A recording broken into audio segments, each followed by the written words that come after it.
কি কর্মসূচি বা প্রস্তুতি তাকে আনার ব্যাপারে এই ব্যাপারে একটু বলেন। আপনারা জানেন যে এটা আগের থেকে যেহেতু আমাদের বন্ধু রাষ্ট্র ভারতে আমাদের সাংসদ এবং এই থানা আওয়ামী লীগের সভাপতি তিনি ভারতে গিয়েছিলেন চিকিৎসার জন্য, তারপরে নিখোঁজ রয়েছে।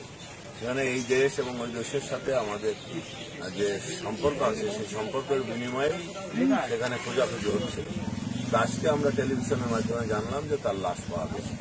এখন সেখান থেকে আমাদের যে প্রাথমিক কাজ আছে সেই কাজগুলো সেরেই আমরা বিশ্বাস করি যত দ্রুত আমাদের সাংসদের লাশ বাংলাদেশে পৌঁছানো সম্ভব সেই চেষ্টা করা হচ্ছে সরকারের পক্ষ থেকে। কে জানাইলেন যে তিনি নিহত হয়েছেন?